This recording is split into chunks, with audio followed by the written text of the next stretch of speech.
మన ఇండియాలోనే ఒక మొక్క ఉంది. పొరపాటున దాన్ని టచ్ చేస్తే దాని స్టైల్లో అది మన మీద దాడి చేస్తుంది. ఆ మొక్క పేరు వుడ్ సొరెల్. ఈ మొక్కలో ఉన్న స్పెషాలిటీ ఏంటంటే దాన్ని ఎవరైనా డిస్టర్బ్ చేసి టచ్ చేస్తే దాని లోపల ఉన్న గింజల్ని ఫోర్స్డ్ గా మన మీదకి విసురుతుంది. చూడడానికి ఫన్నీగా ఇంట్రెస్టింగ్ గా ఉన్నా సరే దాని దగ్గర ఉన్నప్పుడు జాగ్రత్తగా ఉండకపోతే ఆ గింజలు మన కంటికి తగిలి మనల్ని గుడ్డివారిని చేసే ఛాన్స్ ఉంది. ఇప్పుడు మీ కంటి ముందు కనిపిస్తున్న పాము పేరు బ్లాక్ మాంబా. ఈ పాములో స్పెషాలిటీ ఏంటంటే ఇది గుర్రం పరిగెత్తే స్పీడ్ లో సగం వేగాన్ని అందుకోగలదు. అండ్ ఇదే ఈ ప్రపంచంలో ఉన్న అన్ని పాముల కంటే ఫాస్టెస్ట్ రన్నర్. ఇది ఆఫ్రికాలో కనిపిస్తుంది. దీని స్పీడ్ చూసుకుంటే 20 to 25 km/h. ఒకవేళ మీరు ఆ పాము కంటికి ఎదురయ్యారంటే భయపడకుండా ఉన్న చోటే కదలకుండా ఉండి దాని దృష్టి మళ్ళాక మెల్లగా వెనక్కి తగ్గండి. అంతేకాని అది కనిపించగానే చంపడానికో లేదంటే తప్పించుకోవడానికి పరిగెత్తే ప్రయత్నాలు చేస్తే అది కాటేసే ఛాన్స్ ఎక్కువ. అలా అని పారిపోయే ఛాన్స్ వచ్చినప్పుడు పరుగులు తీయకుండా ఉండకండి. ఎందుకంటే ఈ పాము కరిచిందంటే 20 నిమిషాల్లో మీ ప్రాణాలు గాల్లోనే కలిసిపోతాయి.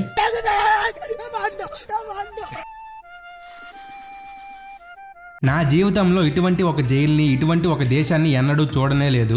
ఎవరైనా జైలుకు వెళ్తే జైలుకు వెళ్లే వాళ్ళు ఒంటరిగా ఫీల్ అవుతారు, కానీ అదేంటో ఈ దేశంలో జైలే ఒంటరిగా ఫీల్ అవుతుంది.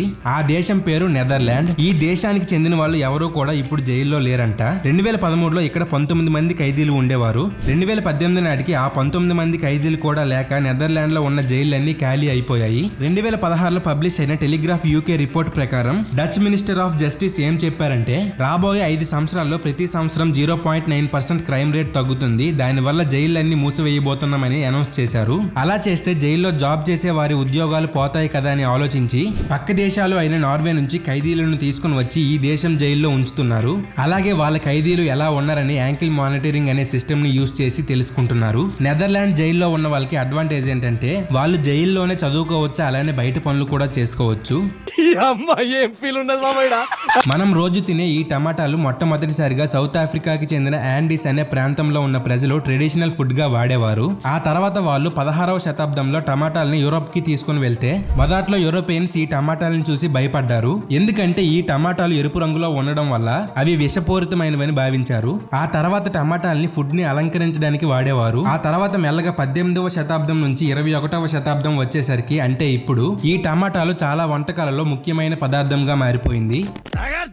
ప్రపంచంలో మొట్టమొదటి కాండం 1350 BCలో కనిపెట్టారు, కానీ ఎప్పుడు తయారు చేశారో ఎవ్వరికీ తెలియదు. అయితే ఈ కాండమ్స్ ని ఈజిప్టియన్స్ ఎంబాల్మర్స్ మమ్మీస్ మీద వాడేవారని తెలిసింది. ఎంబాల్మర్స్ అంటే ఎంబాల్మింగ్ ఫ్లూయిడ్ తో డెడ్ బాడీస్ ని కుల్లకుండా ఉంచే వ్యక్తి. అయితే వాళ్ళు కాండమ్స్ వాడడం అనేది ఆచారాల కారణంగా వాడారా లేదా ఇంకా దేనికోసమో వాడారా అనేది తెలియదు, కానీ మమ్మీస్ మీద యూజ్ చేయడం అయితే జరిగింది. చూడడానికి ఇది ఒక క్లాత్ టైప్ లో ఉంది. దీన్ని ఆలివ్ ఆయిల్ లో నానపెట్టి వాడేవారంట. ఆ తర్వాత 1640 BCలో ఈ విధంగా జంతువు పేగులతో, మూత్రాశయాలతో ఇంకా చర్మాలతో ఈజిప్టియన్స్ కాండమ్స్ ని తయారు చేసి వాడేవారని రీసెర్చ్ లో తెలిసింది. మొట్టమొదటిగా కాండమ్స్ ని యూజ్ చేసింది కూడా ఈజిప్టియన్సే.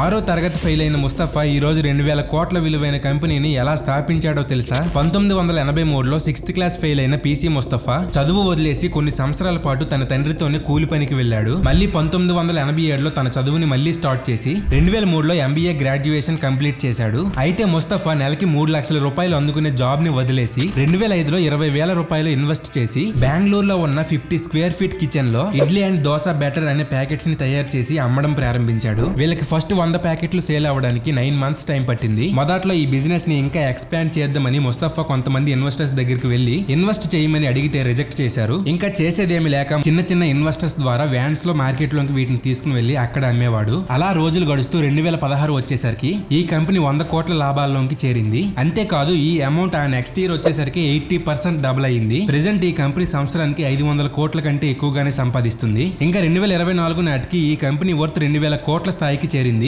ఇది వ్యాపారం. మీకు తెలుసా 1920లో ఒక రష్యన్ సైంటిస్ట్ ఒక ఆడ మనిషిని ఇంకా మగ చింపాంజీని కల్పించి ఒక కొత్త జీవిని సృష్టించాలనుకున్నాడు. ఈ ఎక్స్పెరిమెంట్ కంటే ముందు ఈ సైంటిస్ట్ జీబ్రాని ఇంకా డాంకీని కలిపి జీ డాంకీ అనే జీవిని పుట్టించాడు. అలాగే ఒక ర్యాట్ ని ఇంకా మౌస్ ని కలిపి రౌస్ అనే జీవిని పుట్టించాడు. ఆ తర్వాత మనిషిని ఇంకా జంతువుని కలిపి ఎక్స్పెరిమెంట్ లో ఫస్ట్ ఒక మనిషి స్పర్మ్ ని ఆడ చింపాంజీలోకి ఎక్కించాడు. కానీ అది ఫెయిల్ అయ్యింది. చింపాంజీ ప్రెగ్నెంట్ అవ్వలేదు. అప్పుడే ఈ సైంటిస్ట్ కి ఒక ఐడియా వచ్చింది. ఒక మగ చింపాంజీ స్పర్మ్ ని ఆడ మనిషిలోకి ఎక్కించడం. కానీ ఈ ఎక్స్పెరిమెంట్ కి రష్యన్ గవర్నమెంట్ ఏమాత్రం ఒప్పుకోలేదు. అయినా సరే ఆ సైంటిస్ట్ ఈ ఎక్స్పెరిమెంట్ ని గుట్టుగా అయినా చేద్దామని నిర్ణయించుకున్నాడు. కానీ రష్యన్ గవర్నమెంట్ అది కూడా గుర్తించి ఆ సైంటిస్ట్ ను అరెస్ట్ చేసి జైలు శిక్ష విధించింది. అలాగే ఈ ఎక్స్పెరిమెంట్ ని అక్కడతో కంప్లీట్ గా బ్యాన్ చేశారు. ఇటువంటి ఎన్నో ఇంట్రెస్టింగ్ విషయాలు తెలుసుకోవడం కోసం మన ఛానల్ ని సబ్స్క్రైబ్ చేసుకోండి. పొరపాటును కూడా ఎటువంటి ఛాలెంజెస్ అస్సలు చేయకండి. 1 కేజీ ఉల్లిగడ్డ.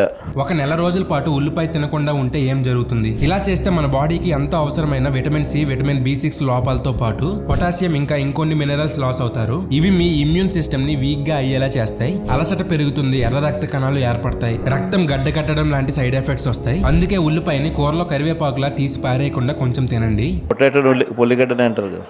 ఇంతకు మందు వెజ్జా నాన్ వెజ్జా? ఏంటి ఇందులో కూడా వెజ్ అండ్ నాన్ వెజ్ అనే రకాలు కూడా ఉంటాయా అని ఆలోచిస్తున్నారా? ఎస్, ఖచ్చితంగా ఉంటాయి. వాడ్కా, జిన్, రమ్ లాంటి ఆల్కహాల్ ని వెజ్ గా పరిగణిస్తారు. ఎందుకంటే వాటిని ఫ్రూట్స్ ఇంకా చెరుకు రసంతో తయారు చేస్తారు కాబట్టి. వైన్, బీర్ వంటివి నాన్ వెజ్ గా పరిగణిస్తారు. ఎందుకంటే కొన్ని బీర్ తయారీ కంపెనీస్ వీటిని తయారు చేయడానికి చేప మూత్రాశయాలను ఇంకా గుడ్లను వాడతారు. అందుకే ఇవి నాన్ వెజ్. కానీ అన్ని బీర్స్ నాన్ వెజ్ అయ్యండు, కొన్ని బీర్స్ వెజ్ కూడా ఉంటాయి. వాటిని గుర్తించడానికి బీర్ బాటిల్ లేబుల్ మీద ఉన్నదాన్ని చదివితే సరిపోతుంది.